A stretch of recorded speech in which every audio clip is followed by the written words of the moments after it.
எபிரேயர் அதிகாரம் 1. கடவுள் தம் மகன் மூலமாக நம்மிடம் பேசியுள்ளார். பலமுறை பல வகைகளில் முற்காலத்தில் இறைவாக்கினர் வழியாக நம் மூதாதையரிடம் பேசிய கடவுள் இவ்விறுதி நாள்களில் தம் மகன் வழியாக நம்மிடம் பேசியுள்ளார். இவரை எல்லாவற்றுக்கும் உரிமையாளராக்கினார். இவர் வழியாக உலகங்களை படைத்தார்.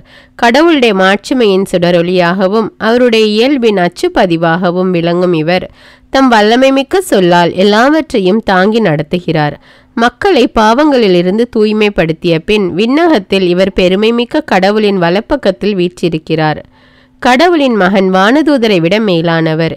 இவ்வாறு இறைமகன் வானதூதரை விட சிறந்ததொரு பெயரை உரிமை பேராக பெற்றார். அந்நிலைக்கு ஏற்ப அவர்களை விட இவர் மேன்மை அடைந்தார். ஏனெனில் கடவுள் வானதூதர் எவரிடமாவது நீ என் மைந்தர், இன்று நான் உம்மை பெற்றெடுத்தேன் என்றும் நான் அவருக்கு தந்தையாயிருப்பேன், அவர் எனக்கு மகனாயிருப்பார் என்றும் எப்போதாவது கூறியதுண்டா? மேலும் அவர் தம் முதற் பேரான இவரை உலகிற்கு அனுப்பிய போது கடவுளின் தூதர் அனைவரும் அவரை வழிபடுவார்களாக என்றார்.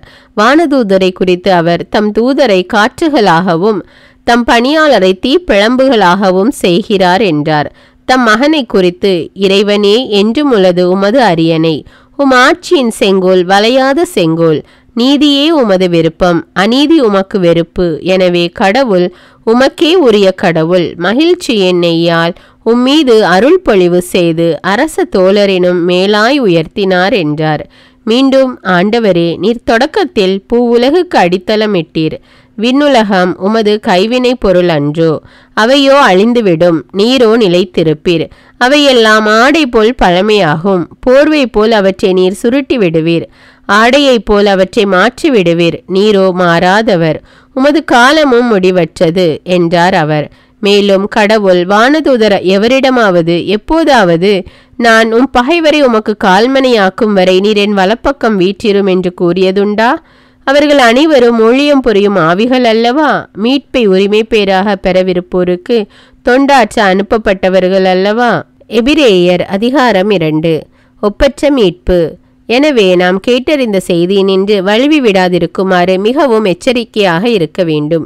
ஏனெனில் வானதூதர் வழி எடுத்துரைக்கப்பட்ட செய்தி உறுதியாயிருந்தது. அதை மீறிய எவரும் அதற்கு கீழ்ப்படியாத எவரும் தகுந்த தண்டனை பெற்றனர். அவ்வாறிருக்க இத்தகைய ஒப்பற்ற மீட்பை பற்றி நாம் அக்கறையற்றிருப்போமானால் தண்டனையிலிருந்து எப்படி தப்ப முடியும்? இம்மீட்பு செய்தியை முதல் அறிவித்தவர் ஆண்டவரே. இதை கேட்டவர்களும் இதனை நமக்கு உறுதிப்படுத்தியுள்ளனர். கடவுளும் அடையாளங்கள், அருஞ்செயல்கள், பல்வேறு வல்ல செயல்கள் மூலமாகவும் தம் திருவுளப்படி தூய ஆவியின் கொடைகளை பகிர்ந்தளித்ததன் மூலமாகவும் இதற்கு சான்று பகர்ந்துள்ளார். கிறிஸ்து நம் மீட்பர். வரவிருக்கும் உலகு பற்றி பேசுகிறோம். கடவுள் அதனை வானதூதரின் அதிகாரத்திற்கு பணிய செய்யவில்லை. இதற்கு சான்றாக மறைநூலில் ஓரிடத்தில் சொல்லப்பட்டுள்ளது. இதுவே: மனிதரை நீர் நினைவில் கொள்வதற்கு அவர்கள் யார்? மனித பிறவிகளை நீர் ஒரு பொருட்டாக எண்ணுவதற்கு அவர்கள் எம்மாத்திரம்? ஆயினும் நீர் அவர்களை வானதூதரை விட சற்றே சிறியவராக்கியுள்ளீர். மாட்சியையும் மேன்மையையும் அவர்களுக்கு முடியாக சூட்டியுள்ளீர். உமது கை படைத்தவற்றுக்கு மேலாக அவர்களை நியமித்தீர். எல்லாவற்றையும் அவர்கள் பாதங்களுக்கு கீழ்ப்படுத்தியுள்ளீர். அனைத்தையும் மனிதருக்கு அடிபணிய செய்தார் என்பதால் எதையும் பணியாதிருக்க விட்டுவிடவில்லை எனலாம். எனினும் அனைத்தும் மனிதருக்கு இன்னும் அடிபணிய காணோம். நாம் காண்பதோ சிறிது காலம் வானதூதரை விட சற்று தாழ்ந்தவராக்கப்பட்ட இயேசுவையே. இவர் துன்புற்று இறந்ததால் மாட்சியும் மாண்பும் இவருக்கு முடியாக சூட்டப்பட்டதை காண்கிறோம். இவ்வாறு கடவுளின் அருளால் அனைவருடைய நலனுக்காகவும் இவர் சாவுக்கு உட்பட வேண்டியிருந்தது. கடவுள் எல்லாவற்றையும் தமக்கென்று தாமே உண்டாக்கினார். அவர் மக்கள் பலரை மாட்சியில் பங்கு கொள்ள அழைத்து செல்ல விரும்பிய போது அவர்களது மீட்பை தொடங்கி வழி நடத்துபவரை துன்பங்கள் மூலம் நிறைவுள்ளவராக்கினார். இது ஏற்ற செயலே. தூய்மையாக்குகிறவர் தூய்மையாக்கப்படுவோர் அனைவருக்கும் உயிர் முதல் ஒன்றே. இதனால் இயேசு இவர்களை சகோதர சகோதரிகள் என்று அழைக்க வெட்கப்படவில்லை. உமது பெயரை என் சகோதர சகோதரிகளுக்கு அறிவிப்பேன், சபை நடுவே உம்மை புகழ்ந்து பாடுவேன் என்று கூறியுள்ளார் அன்றோ? மேலும் நான் அவர் மேல் என் நம்பிக்கையை நிலைநிற்க செய்வேன் என்றும், இதோ நானும் கடவுள் எனக்கு அளித்த குழந்தைகளும் அவ்வாறு செய்வோம் என்றும் அவர் கூறியுள்ளார். ஊனும் இரத்தமும் கொண்ட அப்பிள்ளைகளைப் போல் அவரும் அதே இயல்பில் பங்கு கொண்டார். அவ்வாறு சாவின் மேல் ஆற்றல் கொண்டிருந்த அலகையை சாவின் வழியாகவே அழித்து விட்டார். வாழ்நாள் முழுவதும் சாவு பற்றிய அச்சத்தினால் அடிமைப்பட்டிருந்தவர்களை விடுவித்தார். ஏனெனில் அவர் வானதூதருக்கு துணை நிற்கவில்லை, மாறாக அப்ரஹாமின் வழிமரபினருக்கே துணை நின்றார் என்பது கண்கூடு. ஆதலின் கடவுள் பணியில் அவர் இரக்கமும் நம்பிக்கையும் உள்ள தலைமை குருவாயிருந்து மக்களுடைய பாவங்களுக்கு கழுவாய் ஆகுமாறு எல்லாவற்றிலும் தம் சகோதர சகோதரிகளைப் போல் ஆக வேண்டியதாயிற்று. இவ்வாறு தாமே சோதனைக்கு உள்ளாகி துன்பப்பட்டதால் சோதிக்கப்படுவோருக்கு உதவி செய்ய அவர் வல்லவர். எபிரேயர் அதிகாரம் 3. இயேசு கிறிஸ்து மோசேக்கும் யோசுவாவுக்கும் மேலானவர். இயேசு மோசேயை விட மேலானவர். எனவே தூய சகோதர சகோதரிகளே, விண்ணக அழைப்பில் பங்கு கொண்டவர்களே, நாம் அறிக்கையிடும் திருதூதரும் தலைமை குருவுமான இயேசுவை பற்றி எண்ணி பாருங்கள். கடவுளின் குடும்பத்தினர் அனைவரிடையேயும் மோசே நம்பிக்கைக்குரியவராயிருந்தார். அவ்வாறு இவரும் தம்மை நியமித்த கடவுளுக்கு நம்பிக்கைக்குரியவராக இருந்தார். ஒரு வீட்டை கட்டி எழுப்புகிறவருக்கு அவ்வீட்டை விட அதிக மதிப்பு உண்டு. அதுபோல இயேசுவும் மோசேயை விட அதிக மேன்மை பெற தகுதி உடையவராகிறார். ஏனெனில் ஒவ்வொரு வீட்டையும் கட்டி எழுப்ப ஒருவர் இருப்பது போல எல்லாவற்றையும் கட்டி எழுப்புகிறவர் ஒருவர் இருக்கிறார், அவர் கடவுளே. ஊழியன் என்னும் முறையில் மோசே கடவுளின் குடும்பத்தார் அனைவரிடையேயும் நம்பிக்கைக்குரியவராய் இருந்தார். கடவுள் பின்னர் அறிவிக்கவிருந்தவற்றுக்கு சான்று பகர்வதே அவரது ஊழியமாயிருந்தது. ஆனால் கிறிஸ்து மகன் என்னும் முறையில் கடவுளின் குடும்பத்தார் மேல் அதிகாரம் பெற்றுள்ளார். துணிவையும் எதிர்நோக்கோடு கூடிய பெருமையையும் நாம் உறுதியாக பற்றி கொண்டால் கடவுளுடைய குடும்பத்தாராய் இருப்போம். கடவுள் தரும் ஓய்வு. எனவே தூய ஆவியார் கூறுவது, இன்று நீங்கள் அவரது குரலை கேட்பீர்கள் என்றால் பாலை நிலத்தில் சோதனை நாளென்று கிளர்ச்சியின் போது இருந்தது போல உங்கள் இதயத்தை கடினப்படுத்தி கொள்ளாதீர்கள். அங்கே உங்கள் மூதாதையர் 40 ஆண்டுகள் என் செயல்களை கண்டிருந்தும் என்னை சோதித்து பார்த்தனர். எனவே அத்தலைமுறையினர் மீது வெறுப்பு கொண்டு எப்போதும் இவர்களது உள்ளம் தவறுகிறது. என் வழிகளை இவர்கள் அறியாதவர்கள். எனவே நான் சினமுற்று நான் அளிக்கும் இளைப்பாற்றியின் நாட்டிற்குள் நுழையவே மாட்டார்கள் என்று ஆணையிட்டு கூறினேன் என்றார் கடவுள். அன்பர்களே, நம்பிக்கை கொள்ளாத தீய உள்ளம் வாழும் கடவுளை விட்டு விலகும். இத்தகைய தீய உள்ளம் உங்களுள் எவருக்கும் இராதபடி பார்த்து கொள்ளுங்கள். உங்களுள் எவரும் பாவத்தால் ஏமாற்றப்பட்டு கடின உள்ளத்தினர் ஆகாதவாறு ஒவ்வொரு நாளும் இன்றே என எண்ணி நாள்தோறும் ஒருவருக்கொருவர் அறிவுரை கூறுங்கள். தொடக்கத்தில் நாம் கொண்டிருந்த திட நம்பிக்கை இறுதி வரை உறுதியாக பற்றி கொண்டிருந்தால் நாமும் கிறிஸ்துவின் பங்காளிகளாவோம். இன்று நீங்கள் அவரது குரலை கேட்பீர்கள் என்றால் கிளர்ச்சியின் போது இருந்தது போல உங்கள் இதயத்தை கடினப்படுத்தி கொள்ளாதீர்கள் என்று கூறப்பட்டுள்ளது. அவரது குரலை கேட்டும் கிளர்ச்சி செய்தவர்கள் யார்? மோசேயின் தலைமையில் எகிப்திலிருந்து வெளியேறினவர்கள் அனைவரும் அல்லவோ? 40 ஆண்டுகள் கடவுள் சீற்றம் கொண்டது யார் மீது? பாவம் செய்தவர்கள் மீதல்லவோ? அவர்களுடைய பிணங்கள் பாலை நிலத்தில் விழுந்து கிடந்தன அல்லவோ? நான் அளிக்கும் இளைப்பாற்றின் நாட்டிற்குள் நுழையவே மாட்டார்கள் என்று யாரை பற்றி ஆணையிட்டு கூறினார்? கீழ்ப்படியாதவர்களை பற்றி அன்றோ? அவர்கள் நம்பிக்கை கொண்டிராததால் தான் அதை அடைய முடியாமல் போயிற்று என்பது தெரிகிறது. எபிரேயர் அதிகாரம் 4. ஆதலின் கடவுள் தரும் ஓய்வை பெறுவது பற்றி அவர் அளித்த வாக்குறுதி இன்னும் நிலைத்திருப்பதால் உங்களுள் எவரேனும் அதை அடைய தவறிவிடக்கூடாது என எண்ணுகிறேன். இது குறித்து நாம் கவனமாயிருப்போமாக. ஏனெனில் அவர்களுக்கு அறிவிக்கப்பட்டது போலவே நமக்கும் நற்செய்தி அறிவிக்கப்பட்டது. ஆயினும் அவர்கள் கேட்ட செய்தி அவர்களுக்கு பயன் அளிக்கவில்லை. ஏனெனில் கேட்டவர்கள் அச்செய்தியை நம்பிக்கையோடு கேட்கவில்லை. இந்த ஓய்வை பெறுகிறவர்கள் நம்பிக்கையுடன் இருக்கும் நாமே. இதை குறித்தே நான் சினமுற்று நான் அளிக்கும் இளைப்பாற்றின் நாட்டிற்குள் நுழையவே மாட்டார்கள் என்று ஆணையிட்டு கூறினேன் என எடுத்துரைக்கப்பட்டுள்ளது. எனினும் உலகம் தோன்றிய காலத்திலேயே கடவுளுடைய வேலைகள் முடிந்துவிட்டன.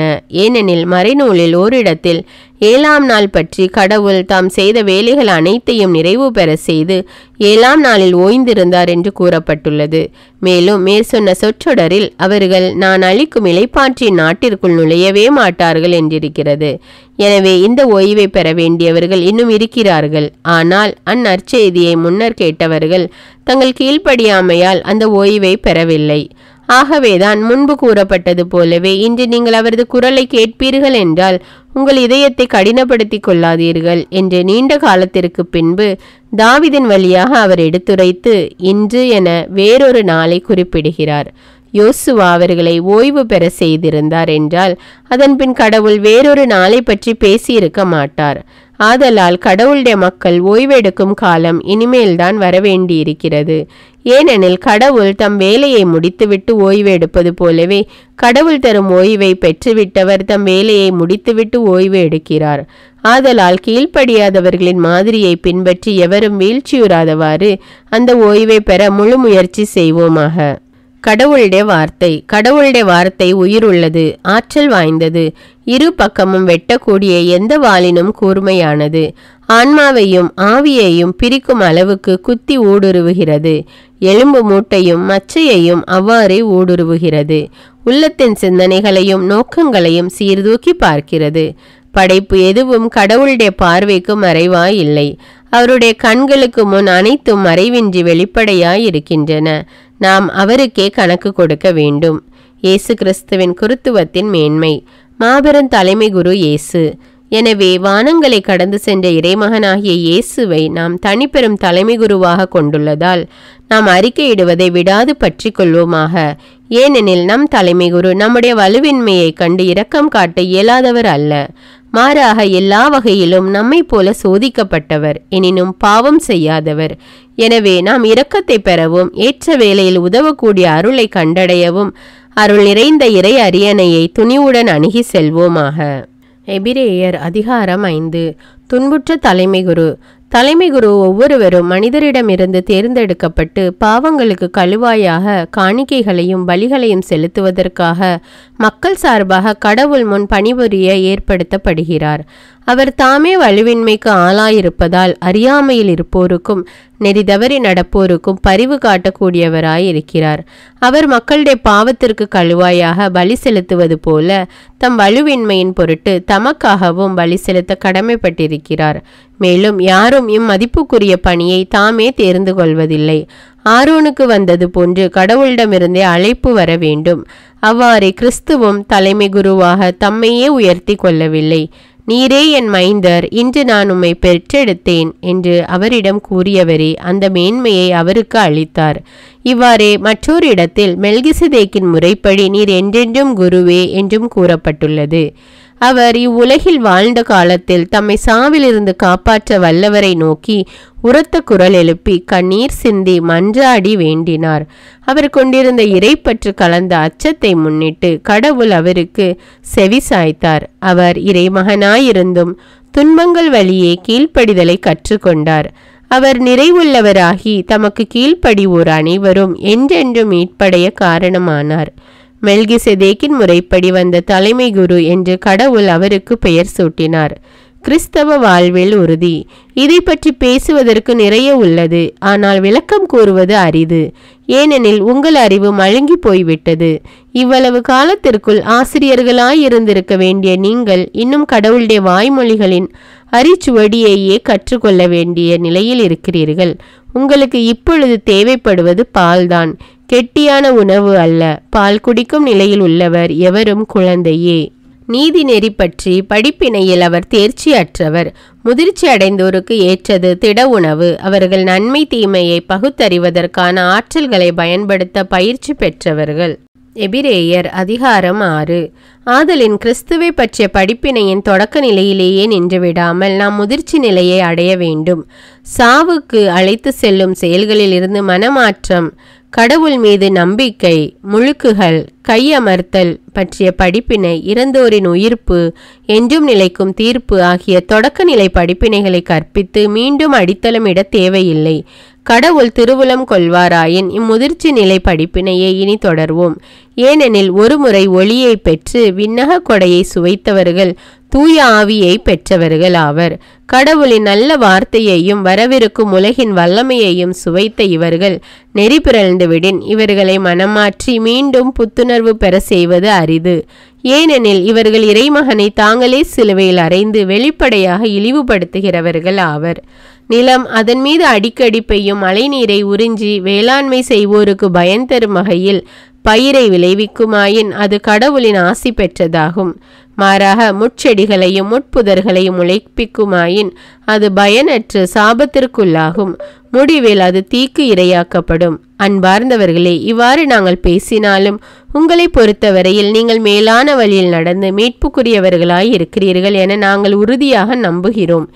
ஏனெனில் கடவுள் நீதியற்றவர் அல்ல. இறை மக்களுக்கு நீங்கள் முன்பு தொண்டாற்றி வந்தீர்கள், இப்போதும் தொண்டு செய்து வருகின்றீர்கள். எனவே கடவுள் பெயரால் நீங்கள் காட்டிய அன்பையும் உழைப்பையும் அவர் மறக்க மாட்டார். நீங்கள் எதிர்நோக்குவது முழு உறுதி பெறும் பொருட்டு உங்களுள் ஒவ்வொருவரும் முன்பு காட்டிய அதே ஆர்வத்தையே இறுதி வரை காட்ட வேண்டும் என மிகவும் விரும்புகிறோம். இவ்வாறு நீங்கள் தளர்ச்சிக்கு இடம் கொடாமல் நம்பிக்கையாலும் பொறுமையாலும் இறைவாக்குறுதிகளை உரிமை பேராக பெற்றவர்களைப் போல் வாழுங்கள். கடவுளின் வாக்குறுதி. அப்ரஹாமுக்கு கடவுள் வாக்குறுதி அளித்தபோது தம்மை விட பெரியவர் எவர் பெயராலும் ஆணையிட்டு கூற இயலாததால் தம்மீதே ஆணையிட்டு, நான் உன்மீது உண்மையாகவே ஆசி பொழிந்து உன்னை பழுகி பெருக செய்வேன் என்றார். இதன்படி அவரும் பொறுமையோடு காத்திருந்து பின் கடவுள் வாக்களித்ததை பெற்று கொண்டார். தங்களை விட பெரியவர் ஒருவர் பெயரால் தான் மக்கள் ஆணையிடுவர். எல்லா சச்சரவுகளிலும் ஆணையிட்டே முடிவு கட்டுவர்.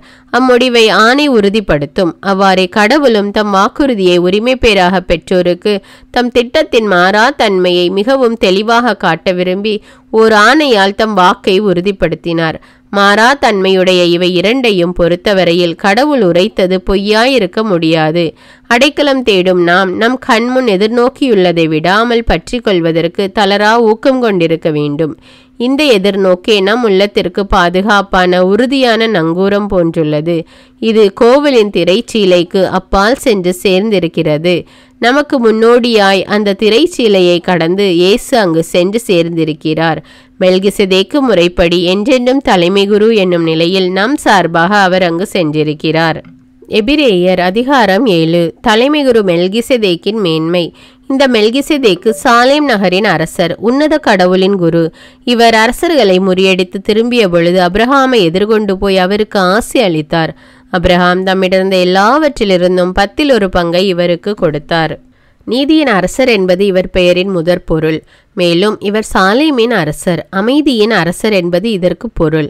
இவருக்கு தந்தை இல்லை, தாய் இல்லை, தலைமுறை வரலாறு இல்லை. இவரது வாழ்நாளுக்கு தொடக்கமும் இல்லை, முடிவும் இல்லை. இவர் கடவுளின் மகனுக்கு ஒப்பானவர், குருவாக என்றும் நிலைத்திருப்பவர். நம் குல முதல்வர் அப்ரஹாமே தாம் போரில் கைப்பற்றிய பொருள்களுள் 10 பகுதியை இவருக்கு அளித்தார் என்றால் இவர் எத்துணை பெரியவர் என்பதை எண்ணி பாருங்கள். லேவியின் குலத்தவருள் குருத்துவ பணி ஏற்பவர்கள் மக்களிடமிருந்து திருச்சட்டப்படி 10 பங்கு பெற வேண்டும் என்ற ஒரு கட்டளை உண்டு. அம்மக்கள் அப்ரஹாமின் மரபில் தோன்றிய தம் சகோதர சகோதரிகளாயிருந்தும் அவர்களிடமிருந்தும் இதை பெறுகின்றனர். ஆனால் அவர்களுடைய தலைமுறையை சாராத மெல்கிசேதேக்கு அப்ரஹாமிடமிருந்து 10 பங்கை பெற்றார். வாக்குறுதிகளை பெற்றிருந்த அப்ரஹாமுக்கே அவர் ஆசி அளித்தார். பெரியோர் சிறியோருக்கு ஆசி அளிப்பதே முறை. இதற்கு யாரும் எதிர்ப்பு தெரிவிக்க முடியாது. மேலும் 10 பங்கு பெறும் லேவியர்கள் மாண்டு போகும் மனிதர்கள். மெல்கிசேதேக்கோ வாழ்பவர் என சான்று பெற்றவர். அன்றியும் 10 பங்கு பெறும் லேவியும் கூட அப்ரஹாமின் வழி 10 பங்கை கொடுத்தார் என்று சொல்லலாம். ஏனெனில் மெல்கிசேதேக்கு அப்ரஹாமை எதிர்கொண்ட போது லேவி தம் மூதாதையாகிய அப்ரஹாமுக்குள் இருந்தார் எனலாம். லேவியரின் குருத்துவ முறை வழியே இஸ்ரேல் மக்கள் சட்டத்தை பெற்றவர்கள். அதன் வழியாக அவர்கள் நிறைவு அடையக்கூடுமாயின் ஆரோனின் முறையில் அன்றி மெல்கிசேதேக்கின் முறையில் வேறொரு குருவை ஏற்படுத்த வேண்டிய தேவை என்ன? ஏனெனில் குருத்துவ முறை மாற்றம் அடையும் போது திருச்சட்டமும் கட்டாயமாக மாற்றப்பட வேண்டுமல்லவா? இவையெல்லாம் யாரை குறித்து சொல்லப்பட்டனவோ அவர் வேறொரு குலத்தை சார்ந்தவர். அக்குலத்தை சேர்ந்த எவருமே பலிபீடத்தில் பணி செய்ய தம்மை அர்ப்பணித்தது இல்லை. நம் ஆண்டவர் யூதாவின் குலத்தில் தோன்றினார் என்பது தெளிவாக தெரிந்தது தானே. குருக்களை பற்றி பேசிய போது மோசே அக்குலத்தை குறித்து ஒன்றுமே குறிப்பிடவில்லை. மெல்கிசேதேக்கை போன்ற மற்றொரு குரு, மெல்கிசேதேக்குக்கு ஒப்பான வேறொரு குரு தோன்றியிருப்பதால் நாம் மேற்கூறியது இன்னும் அதிகமாக தெளிவாகிறது.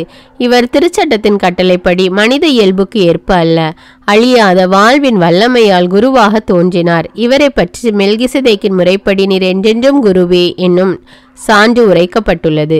இவ்வாறு முந்திய கட்டளை வலிமையும் பயனுமற்று போனதால் அது நீக்கப்பட்டுவிட்டது. ஏனெனில் திருச்சட்டம் எதையும் முழு நிறைவுள்ளதாய் ஆக்கவில்லை. இப்போதோ அதைவிட சிறந்ததொரு எதிர்நோக்கு அளிக்கப்படுகிறது. இந்த எதிர்நோக்கு வழி நாம் கடவுளை அணுகி செல்கிறோம். இவரது குருத்துவ பணியோ ஆணையிட்டு அளிக்கப்பட்ட ஒன்று. லேவியர் குருக்கள் ஆனபோது ஆணை எதுவும் இடப்படவில்லை.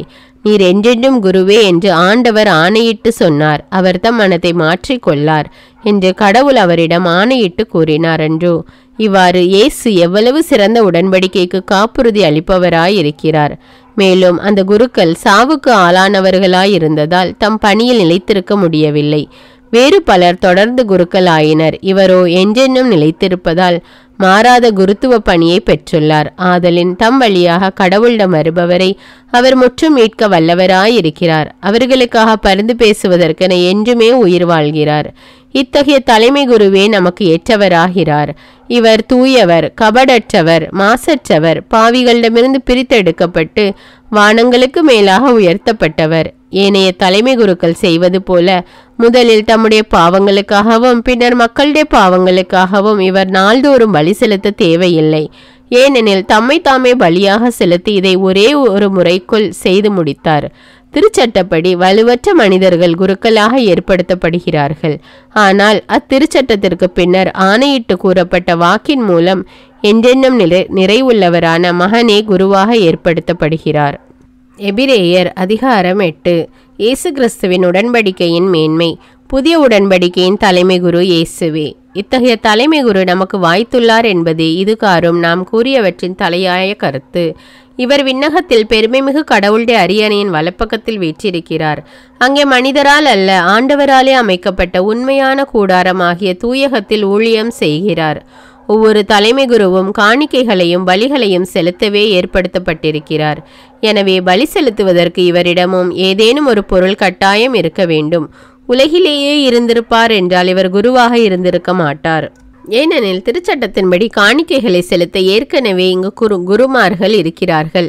இவர்கள் வழிபடும் இடம் விண்ணக கூடாரத்தின் சாயலும் நிழலுமே. மோசே கூடாரத்தை அமைத்தபோது மலையில் உனக்கு காண்பிக்கப்பட்ட முறைப்படி நீ இவற்றையெல்லாம் செய்யுமாறு கவனித்துக்கொள் என்று கடவுள் பணித்தது இதை சுட்டி காட்டுகிறது. ஆனால் இவரோ அவர்களுடைய குருத்துவ பணியை விட மிக மேன்மையான குருத்துவ பணியை பெற்றிருக்கிறார்.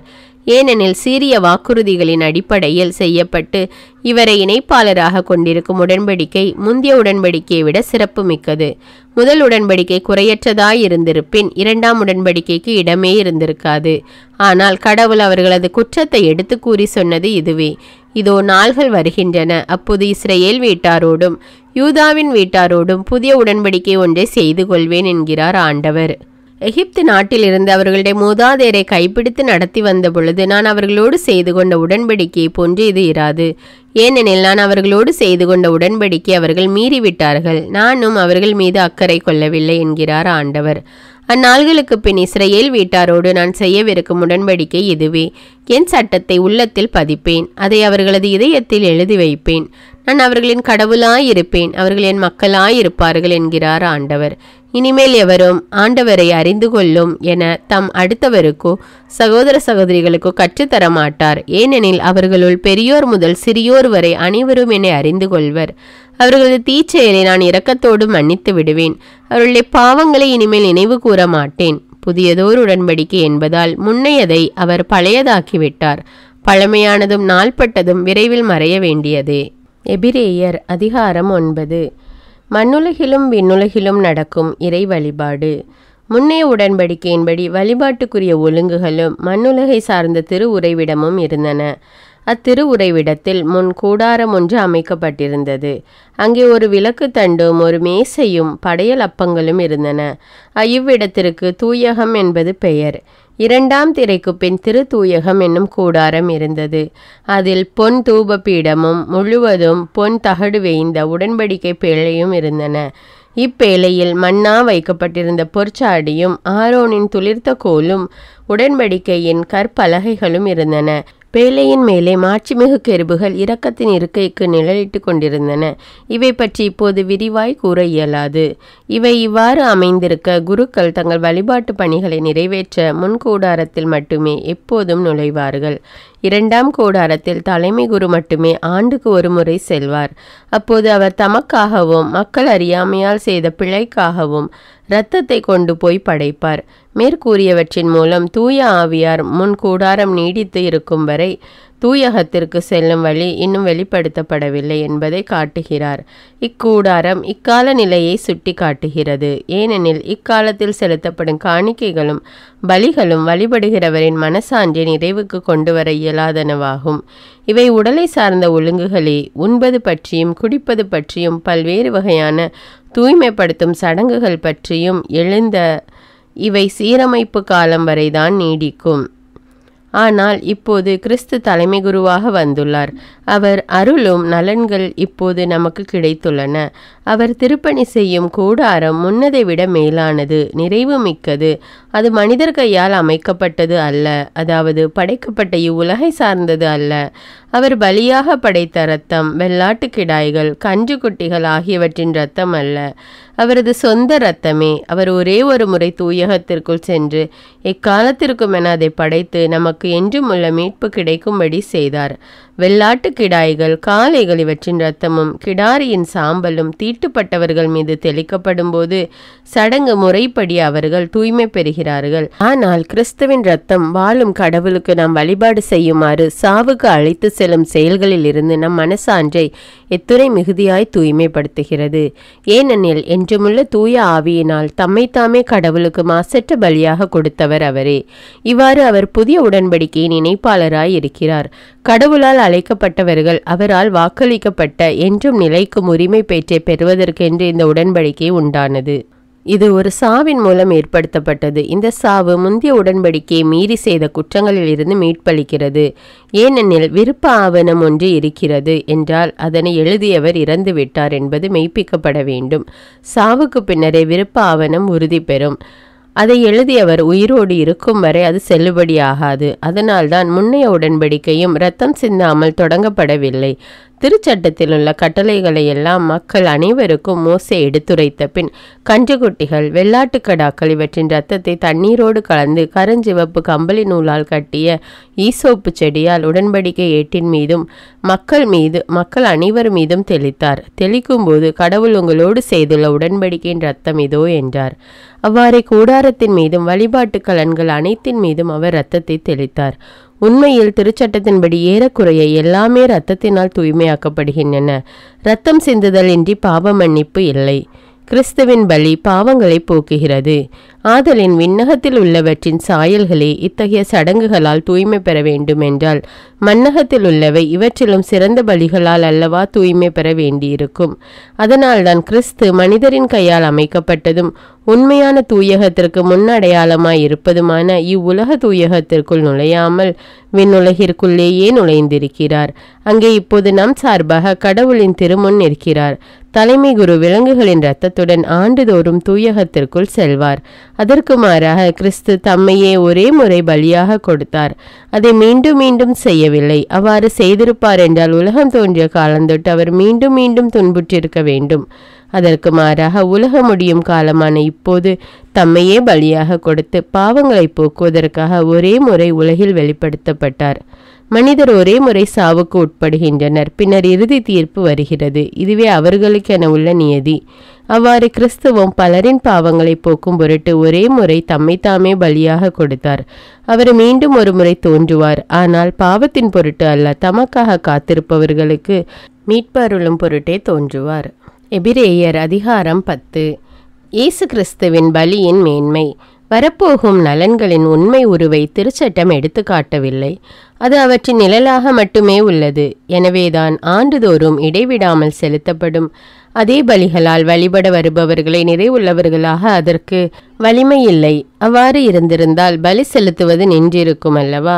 ஏனெனில் வழிபடுபவர்கள் ஒரே முறையில் தூய்மை அடைந்திருந்தால் பாவத்தை பற்றிய உணர்வே அவர்களிடம் இராது. மாறாக பாவங்கள் நீங்கவில்லை என்பதை அந்த பலிகள் ஆண்டுதோறும் நினைவுபடுத்தி கொண்டே இருக்கின்றன. ஆம், காளைகள், வெள்ளாட்டுக்கடாக்கள் இவற்றின் இரத்தம் பாவங்களை போக்க முடியாது. அதனால்தான் கிறிஸ்து உலகிற்கு வந்தபோது பலியையும் காணிக்கையையும் நீர் விரும்பவில்லை. ஆனால் ஒரு உடலை எனக்கு அமைத்து தந்தீர். எரிபலிகளும் பாவம் போக்கும் பலிகளும் உமக்கு உகந்தவை அல்ல. எனவே நான் கூறியது, என் கடவுளே, உமது திருவுளத்தை நிறைவேற்ற இதோ வருகின்றேன். என்னை குறித்து திருநூல் சுருளில் எழுதப்பட்டுள்ளது என்கிறார். திருச்சட்டப்படி செலுத்தப்பட்ட போதிலும் நீர் பலிகளையும் காணிக்கைகளையும் எரிபலிகளையும் பாவம் போக்கும் பலிகளையும் விரும்பவில்லை. இவை உமக்கு உகந்தவை அல்ல என்று அவர் முதலில் கூறுகிறார். பின்னர் உமது திருவுளத்தை நிறைவேற்ற இதோ வருகின்றேன் என்கிறார். பின்னையதை நிலைக்க செய்ய முன்னையதை நீக்கிவிடுகிறார். இந்த திருவுளத்தால் தான் இயேசு கிறிஸ்து ஒரே ஒரு முறை தம் உடலை பலியாக செலுத்தியதன் மூலம் நாம் தூயவராக்கப்பட்டிருக்கிறோம். ஒவ்வொரு குருவும் நாள்தோறும் இறை ஊழியம் புரியும் போது மீண்டும் மீண்டும் அதே பலிகளை செலுத்தி வருகிறார். அவையோ பாவங்களை ஒருபோதும் போக்க இயலாதவை. ஆனால் இவர் ஒரே பலியை பாவங்களுக்காக என்றென்றைக்கும் என செலுத்திவிட்டு கடவுளின் வலப்பக்கத்தில் அமர்ந்துள்ளார். அங்கே தம் பகைவர் தமக்கு கால்மனை ஆக்கப்படும் வரை காத்திருக்கிறார். தாம் தூயவராக்கியவர்களை ஒரே பலியினால் என்றென்றைக்கும் நிறைவுள்ளவராக்கினார். இது பற்றி தூய ஆவியாரும் அந்நாள்களுக்கு பிறகு அவர்களோடு நான் செய்யவிருக்கும் உடன்படிக்கை இதுவே, என் சட்டத்தை அவர்கள் உள்ளத்தில் பதிப்பேன், அதை அவர்களது இதயத்தில் எழுதி வைப்பேன் என்று நமக்கு சான்று பகர்கிறார்.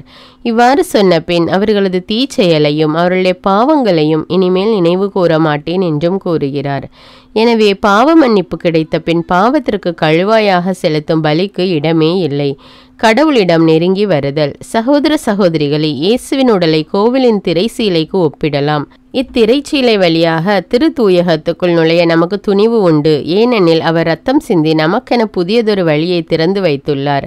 இதுவே வாழ்வுக்கு அழைத்து செல்லும் வழி. மேலும் கடவுளுடைய இல்லத்தின் மீது அதிகாரம் பெற்ற பெரிய குரு ஒருவர் நமக்கு உண்டு. ஆதலால் தீய மனசான்றிலிருந்து விடுவிக்கப்பட்ட உள்ளமும் தூய நீரில் கழுவப்பட்ட உடலும் உடையவர்களாய் நேரிய உள்ளத்தோடும் மிகு உறுதியான நம்பிக்கையோடும் அவரை அணுகி செல்வோமாக. நமக்கு வாக்களித்தவர் நம்பிக்கைக்கு உரியவர். எனவே நாம் எதிர்நோக்கி இருப்பதை பற்றி தயக்கமின்றி அறிக்கையிடுவதில் நிலையாயிருப்போமாக. அன்பு செலுத்தவும் நற்செயல்கள் புரியவும் ஒருவரையொருவர் தூண்டி எழுப்ப கருத்தாயிருப்போமாக. சிலர் வழக்கமாகவே நம் சபை கூட்டங்களில் கலந்து கொள்வதில்லை. நாம் அவ்வாறு செய்யலாகாது. ஒன்று கூடி ஒருவருக்கொருவர் ஊக்கமூட்டுவோமாக. இறுதி நாள் நெருங்கி வருகிறதை காண்கிறோம். எனவே இன்னும் அதிகமாய் ஊக்கமூட்டுவோம்.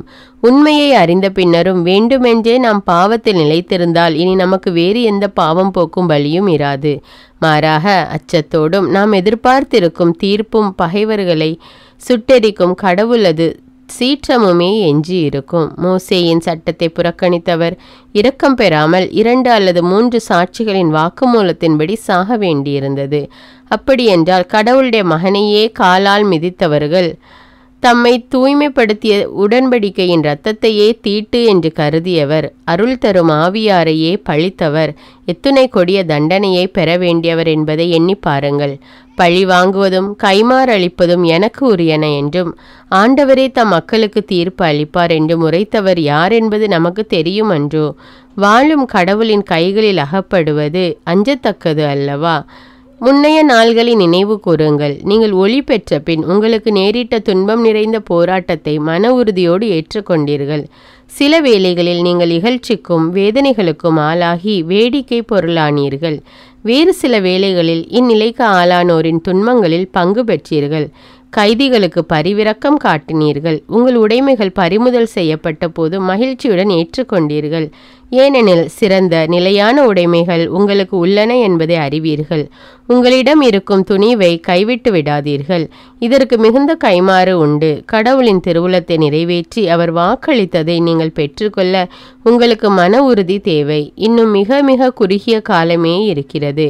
வரவிருக்கிறவர் வந்து விடுவார். காலம் தாழ்த்த மாட்டார். நேர்மையுடன் நடக்கும் என் அடியார் நம்பிக்கையினால் வாழ்வு அடைவார். எவராவது பின்வாங்கி செல்வார் என்றால் அவரில் நான் மகிழ்ச்சியுறேன். நாமோ பின்வாங்கி சென்று அழிவுறுவோர் அல்ல, மாறாக நம்பிக்கையையும் வாழ்வையும் காத்து கொள்வோர் ஆவோம். எபிரேயர் அதிகாரம் 11. நம்பிக்கையின் மேன்மை. நம்பிக்கை என்பது நாம் எதிர்நோக்கி இருப்பவை கிடைக்கும் என்னும் உறுதி.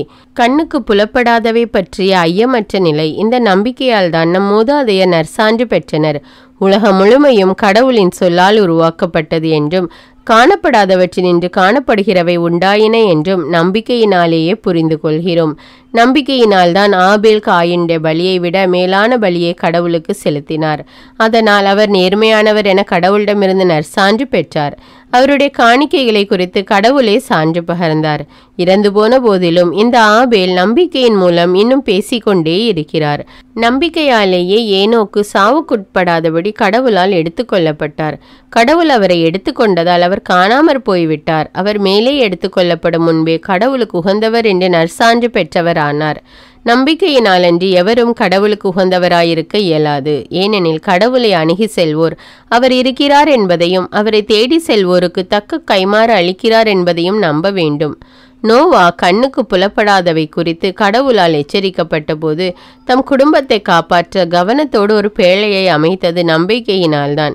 அதன் வழியாய் அவர் உலகை கண்டித்து இறைவனுக்கு ஏற்புடையவர் என்னும் உரிமை பேறு பெற்றதும் நம்பிக்கையினால்தான். அப்ரஹாம் தாம் அழைக்கப்பட்ட போது கீழ்ப்படிந்து உரிமை பேராக பெறவிருந்த இடத்திற்கு சென்றதும் நம்பிக்கையினால்தான்.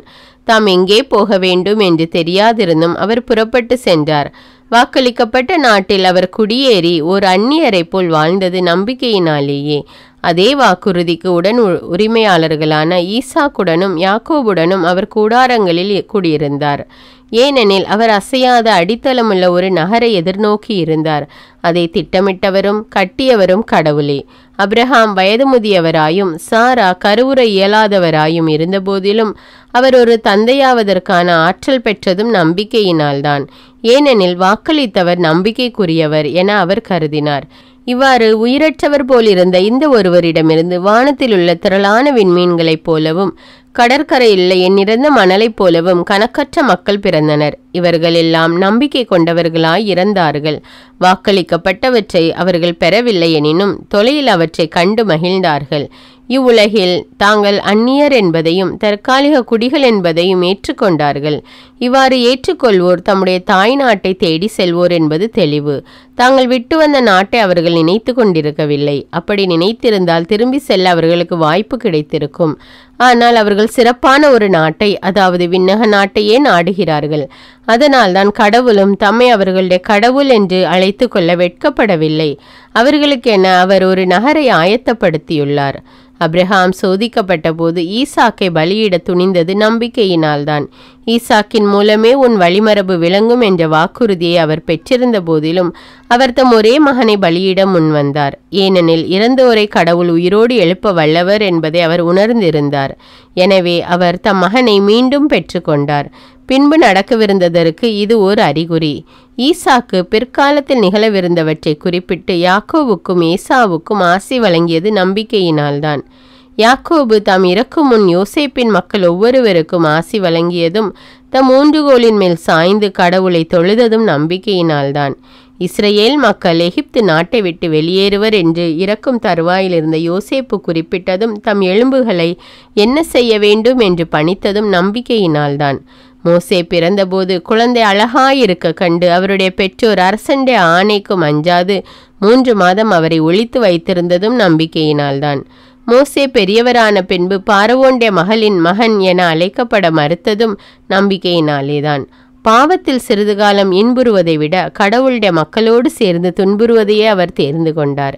ஏனெனில் தமக்கு கிடைக்கவிருந்த கைமாறு ஒன்றையே கண்முன் நிறுத்தி அவர் எகிப்தின் செல்வங்களை விட மெஸ்ஸியாவின் பொருட்டு இகழ்ச்சியுறுவதே மேலான செல்வம் என்று கருதினார். அரசனுடைய சீற்றத்திற்கு அஞ்சாது அவர் எகிப்தை விட்டு வெளியேறியதும் நம்பிக்கையினால்தான். கண்ணுக்கு புலப்படாதவரை கண்ணால் பார்ப்பவரை போன்று உறுதியாயிருந்தார். அவர் பாஸ்காவை கொண்டாடியதும் தலைப்பேரானவர்களை அழிக்க வந்தவன் இஸ்ரேலரை தீண்டாதபடி இரத்தத்தை தெளித்ததும் நம்பிக்கையினால்தான். இஸ்ரேலர் கட்டாந்தரையை கடப்பது போன்று செங்கடலை கடந்து சென்றது நம்பிக்கையினால்தான். ஆனால் எகிப்தியர் அதை கடக்க முயன்றபோது மூழ்கிவிட்டனர். இஸ்ரேலர் 7 நாள் வலம் வந்த பின்னர் எரிகோவின் மதில்கள் விழுந்ததும் நம்பிக்கையினால்தான். விலைமகளான ராக்காபு ஒற்றர்களை நன்கு வரவேற்று கீழ்ப்படியாதவரோடு அழியாது தப்பித்து கொண்டதும் நம்பிக்கையினால்தான். இன்னும் கூற வேண்டுமா? கிதியோன், பாராக்கு, சிம்சோன், இப்தாகு, தாவீது, சாமுவேல் ஆகியோர் பற்றியும் இறைவாக்கினர் பற்றியும் எடுத்துரைக்க எனக்கு நேரமில்லை. நம்பிக்கையினாலேயே இவர்கள் அரசுகளை வென்றார்கள். நேர்மையாக செயல்பட்டார்கள். கடவுள் வாக்களித்தவற்றை பெற்றார்கள். சிங்கங்களின் வாய்களை அடைத்தார்கள். தீயின் கொடுமையை தணித்தார்கள். வாழ்முனைக்கு தப்பினார்கள். வலுவற்றவராயிருந்தும் வலிமை பெற்றார்கள். போரில் வீரம் காட்டினார்கள். மாற்றார் படைகளை முறியடித்தார்கள். பெண்கள் இறந்த தம் உறவினரை உயிர்த்தெழுந்தவராய் பெற்று கொண்டார்கள். உயிர்த்தெழுந்து சிறப்புறும் பொருட்டு சிலர் விடுதலை பெற மறுத்து வதையுண்டு மடிந்தனர். வேறு சிலர் ஏளனங்களுக்கும் கசையடிகளுக்கும் ஆளாயினர். விலங்கிடப்பட்டு சிறையில் கூட அடைக்கப்பட்டனர். சிலர் கல்லெறிப்பட்டனர், இரண்டாக அறுக்கப்பட்டனர், வாளுக்கு இரையாகி மடிந்தனர். செம்மறியின் தோலையும் வெள்ளாட்டு தோலையும் போர்த்து கொண்டு அலைந்து திரிந்தனர். வறுமையுற்று வாடினர், துன்புறுத்தப்பட்டனர், கொடுமைக்கு உள்ளாயினர். அவர்களை ஏற்க இவ்வுலகுக்கு தகுதியில்லாமல் போயிற்று. மலைகளிலும் குகைகளிலும் நிலவெடிப்புகளிலும் பாலை வெளிகளிலும் அவர்கள் அலைந்து திரிந்தார்கள். இவர்கள் அனைவரும் தம் நம்பிக்கையினாலே நற்சான்று பெற்றார்கள். ஆயினும் கடவுள் வாக்களித்ததை அவர்கள் பெறவில்லை. ஏனெனில் நம்மோடு இணைந்துதான் அவர்கள் நிறைவு பெற முடியும் என்பதை கடவுள் கருத்தில் கொண்டு நமக்காக சிறந்த திட்டம் ஒன்றை வகுத்திருந்தார். எபிரேயர் அதிகாரம் 12. ஆண்டவர் அளிக்கும் பயிற்சி. எனவே திரண்டு வரும் மேகம் போல் இத்தனை சாட்சிகள் நம்மை சூழ்ந்து நிற்க எந்த சுமையையும் நம்மை பற்றி கொண்டிருக்கும் எந்த பாவத்தையும் உதறி தள்ளிவிட்டு நமக்கு குறிப்பிட்டுள்ள பந்தயத்தில் மன உறுதியோடு ஓடுவோமாக. நம்பிக்கையை தொடங்கி வழிநடத்துபவரும் அதை நிறைவு செய்பவருமான இயேசுவின் மீது கண்களை பதிய வைப்போம். அவர் தாம் அடையவிருந்த மகிழ்ச்சியின் பொருட்டு இழிவையும் பொருட்படுத்தாமல் சிலுவையை ஏற்றுக்கொண்டார். இப்போது கடவுளது அரியணையின் வலப்பக்கத்தில் வீற்றிருக்கிறார். பாவிகளால் தமக்கு உண்டான எந்த எதிர்ப்பையும் மன உறுதியோடு தாங்கி கொண்ட அவரை எண்ணி பாருங்கள். அப்போது நீங்கள் மனம் சோர்ந்து தளர்ந்து போக மாட்டீர்கள். பாவத்திற்கு எதிரான போராட்டத்தில் ரத்தம் சிந்தும் அளவுக்கு நீங்கள் இன்னும் எதிர்த்து நிற்கவில்லை. தம் பிள்ளைகளிடம் பேசுவது போல இறைவன் உங்களுக்கு தந்த பின்வரும் அறிவுரையை நீங்கள் மறந்துவிட்டீர்கள். பிள்ளாய், ஆண்டவர் உன்னை கண்டித்து திருத்துவதை வேண்டாம் என தள்ளிவிடாதே. அவர் கண்டிக்கும் போது தளர்ந்து போகாதே. தந்தை தாம் ஏற்றுக்கொண்ட மக்களை தண்டிக்கிறார். ஆண்டவர் தாம் யாரிடம் அன்பு கொண்டிருக்கிறாரோ அவர்களை கண்டிக்கிறார். திருத்தப்படுவதற்காக துன்பங்களை தாங்கிக் கொள்ளுங்கள். கடவுள் உங்களை தம் பிள்ளைகளாக நடத்துகிறார். தந்தை தண்டித்து திருத்தாத பிள்ளை உண்டோ? எல்லா பிள்ளைகளுக்கும் அளிக்கப்படும் தண்டனை உங்களுக்கு அளிக்கப்படாவிட்டால் நீங்கள் உண்மையான பிள்ளைகளாய் இருக்க மாட்டீர்கள். முறை தவறி பிறந்த பிள்ளைகளாகவே இருப்பீர்கள். இவ்வுலக தந்தையர் நம்மை தண்டித்து திருத்தினார்கள். நாமும் அவர்களுக்கு மதிப்பு கொடுத்து வந்தோம். அவ்வாறாயின் விண்ணக தந்தைக்கு நாம் எவ்வளவோ பணிந்து வாழ வேண்டுமன்றோ? மேலும் இவ்வுலக தந்தையர் தங்களுக்கு நலமென தோன்றின வகையில் சிறிது காலம் நம்மை தண்டித்து திருத்தினார்கள். ஆனால் கடவுள் நமது நலனுக்காக நாமும் அவருடைய தூய்மையில் பங்கு கொள்ள வேண்டும் என்பதற்காகவே நம்மை தண்டித்து திருத்துகிறார். இவ்வாறு திருத்தப்படுவது இப்போது மகிழ்ச்சிக்குரியதாயிராமல் துயரத்துக்குரியதாகவே தோன்றும். ஆனால் பின்னர் இவ்வாறு பயிற்சி பெற்றவர்கள் அமைதியையும் நேர்மையான வாழ்வையும் பயனாக பெறுவர். எனவே தளர்ந்து போன கைகளை திடப்படுத்துங்கள், தள்ளாடும் முழங்கால்களை உறுதிப்படுத்துங்கள். நீங்கள் நேர்மையான பாதையில் நடந்து செல்லுங்கள். அப்போதுதான் ஊனமாய் போன கால் மூட்டு பிசகாமல் குணமடையும். கடவுளின் அருளை புறக்கணித்து விடாதபடி எச்சரிக்கை. அனைவருடனும் அமைதியாயிருக்க முயலுங்கள். தூய்மையை நாடுங்கள். தூய்மையின்றி எவரும் ஆண்டவரை காண மாட்டார். உங்களுள் எவரும் கடவுளின் அருளை இழந்து விடாமல் இருக்க பார்த்து கொள்ளுங்கள். கசப்பான நச்சு வேறெதுவும் உங்களுக்குள் முளைத்து தொல்லை கொடுக்காதபடியும் அதனால் பலர் கெட்டு போகாதபடியும் பார்த்து கொள்ளுங்கள். உங்களுள் யாரும் காமுகராயும் ஏசாவை போல் உலக போக்கை பின்பற்றுபவராயும் இராதபடி கவனமாயிருங்கள். இந்த ஏசா ஒரே ஒரு வேளை உணவுக்காக தம் தலைப்பேற்று உரிமையை விற்று போட்டார். பின்னர் அவர் தமக்குரிய ஆசியை உரிமை பேராக்கி கொள்ள விரும்பியும் அது அவருக்கு கிடைக்கவில்லை. கண்ணீர் சிந்தி அதை நாடியும் அந்நிலையை மாற்ற வாய்ப்பு ஏதும் கிட்டவில்லை. இது உங்களுக்கு தெரியும் அல்லவா? நீங்கள் வந்து சேர்ந்திருப்பது தொட்டுணரக்கூடிய தீப்பற்றி எரிகின்ற இருள் சூழ்ந்த மந்தாரமான சுழல் காற்று வீசுகின்ற சீனாய் மலை அல்ல. அங்கு எக்காலம் முழங்கிற்று. பேசும் குரல் ஒன்று கேட்டது. அக்குரலை கேட்டவர்கள் அதற்கு மேல் தங்களோடு அது ஒரு வார்த்தை கூட பேச வேண்டாம் என்று கேட்டுக்கொண்டார்கள். ஏனெனில் இம்மலையை கால்நடை தொட்டால் கூட அதை கல்லால் எறிந்து கொள்ள வேண்டும் என்று அக்குரல் கொடுத்த கட்டளையை அவர்களால் தாங்கிக் கொள்ள முடியவில்லை. நான் அஞ்சு நடுங்குகிறேன் என்று மோசேயே சொல்லும் அளவுக்கு அக்காட்சி அச்சம் விளைவித்தது. ஆனால் நீங்கள் வந்து சேர்ந்திருக்கும் சியோன் மலை வாழும் கடவுளின் நகர், விண்ணக எருசலேம். அதனை பல்லாயிரக்கணக்கான வானதூதர் சூழ்ந்துள்ளனர். விண்ணகத்தில் பெயர் எழுதப்பட்டுள்ள தலைப்பேரானவர்களின் திருச்சபை விழா கூட்டம் என அங்கே கூடியுள்ளது. நிறைவு பெற்ற நேர்மையாளர்களோடு சேர்ந்து அனைவருக்கும் நடுவரான கடவுள் முன்னிலையிலும் புதியதோர் உடன்படிக்கையின் இணைப்பாளராகிய இயேசுவின் முன்னிலையிலும் நிற்கிறீர்கள். ஆபேலின் இரத்தத்தை போலன்றி சிறந்த முறையில் குரல் எழுப்பும் இயேசுவின் இரத்தத்தினால் தெளிக்கப்பட்டிருக்கிறீர்கள். எனவே கடவுளின் வார்த்தைக்கு செவிசாய்க்க மறுத்துவிடாதபடி பார்த்து கொள்ளுங்கள். இவ்வுலகில் அவரது எச்சரிக்கைக்கு செவிசாய்க்க மறுத்தவர்கள் தண்டனைக்கு தப்பவில்லை. அவ்வாறெனில் விண்ணுலகில் இருந்து பேசுபவரை புறக்கணித்தால் நாம் எவ்வாறு தப்பித்து கொள்ள முடியும்? அவருடைய குரல் அன்று மண்ணுலகை அதிர செய்தது. இப்பொழுது அவர் இன்னும் ஒரு முறை மண்ணுலகை மட்டுமல்ல விண்ணுலகையும் நடுக்கமுற செய்வேன் என்று உறுதியாக வாக்களித்துள்ளார். இன்னும் ஒரு முறை என்பது அதிர்பவையாவும் படைக்கப்பட்டவை என்னும் முறையில் அகற்றப்படும் என்பதை எடுத்து காட்டுகிறது. அப்போது அசையாதவையே நிலைத்து நிற்கும். ஆதலின் அசைக்க முடியாத அரசை பெற்றுக்கொண்ட நாம் நன்றியுள்ளவர்களாயிருப்போம். நன்றி உணர்வோடும் இறைப்பற்றோடும் அச்சத்தோடும் கடவுளுக்கு உகந்த முறையில் அவருக்கு வழிபாடு செய்வோம். ஏனெனில் நம் ஆண்டவர் அழிக்கும் நெருப்பு போன்றவர். எபிரேயர் அதிகாரம் 13. கடவுளுக்கு உகந்த வாழ்க்கை. சகோதர அன்பில் நிலைத்திருங்கள். அந்நியரை வரவேற்று விருந்தோம்ப மறவாதீர்கள். இவ்வாறு விருந்தோம்பியதால் சிலர் தாங்கள் அறியாமலே வானதூதர்களை மகிழ்ச்சிப்படுத்தியதுண்டு. சிறைப்பட்டவர்களோடு நீங்களும் சிறைப்பட்டிருப்பதாக எண்ணி அவர்களை நினைத்து கொள்ளுங்கள். துன்புறக்கூடிய உடல் உங்களுக்கும் உள்ளதால் துன்புறுத்தப்படுபவர்களை மறவாதீர்கள். திருமணத்தை அனைவரும் உயர்வாக மதியுங்கள். மணவரை படுக்கை மாசுறாமல் இருக்கட்டும். காமுகரும் விபச்சாரத்தில் ஈடுபடுவோரும் கடவுளின் தீர்ப்புக்கு ஆளாவர். பொருள் ஆசையை விலக்கி வாழுங்கள். உள்ளதே போதும் என்றிருங்கள். ஏனெனில் நான் ஒருபோதும் உன்னை கைவிட மாட்டேன், உன்னை விட்டு விலக மாட்டேன் என்று கடவுளே கூறியிருக்கிறார். இதனால் நாம் துணிவோடு ஆண்டவரே எனக்கு துணை, நான் அஞ்ச மாட்டேன், மனிதர் எனக்கு எதிராக என்ன செய்ய முடியும் என்று கூறலாம். உங்களுக்கு கடவுளின் வார்த்தையை எடுத்து சொன்ன உங்கள் தலைவர்களை நினைவு கூறுங்கள். அவர்களது வாழ்வின் நிறைவை எண்ணி பார்த்து நீங்களும் அவர்களைப் போல நம்பிக்கையுடையவர்களாய் இருங்கள். இயேசு கிறிஸ்து நேற்றும் இன்றும் என்றுமே மாறாதவர். பல்வேறு வகை நூதனமான போதனைகளால் கவரப்படாதீர்கள். உணவு பற்றிய விதிகளை கடைபிடித்தல் அல்ல, அருளினால் உள்ளத்தை உறுதிப்படுத்தலே சிறந்தது.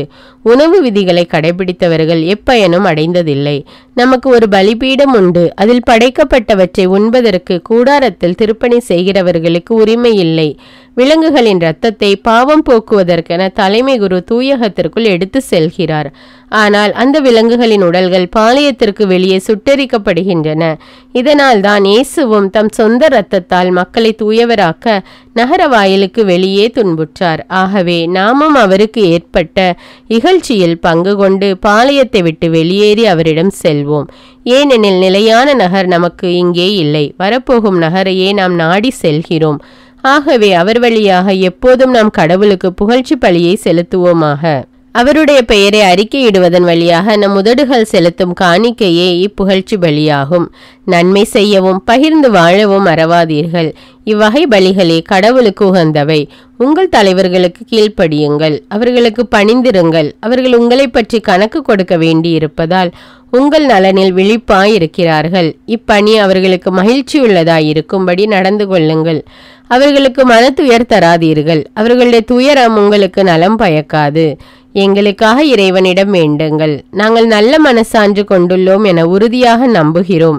அனைத்திலும் நன்னடத்தை உடையவர்களாய் இருக்கவே விரும்புகிறோம். உங்களிடம் நான் மீண்டும் விரைவில் வந்து சேரும்படி நீங்கள் இறைவனை வேண்ட உங்களை வருந்தி கேட்டுக்கொள்கிறேன். இறுதி வாழ்த்துரை. என்றுமுள்ள உடன்படிக்கையின் இரத்தத்தால் ஆடுகளின் பெரும் ஆயரான நம் ஆண்டவர் இயேசுவை இறந்தோரிடமிருந்து எழுப்பியவர் அமைதியை அருளும் கடவுளே.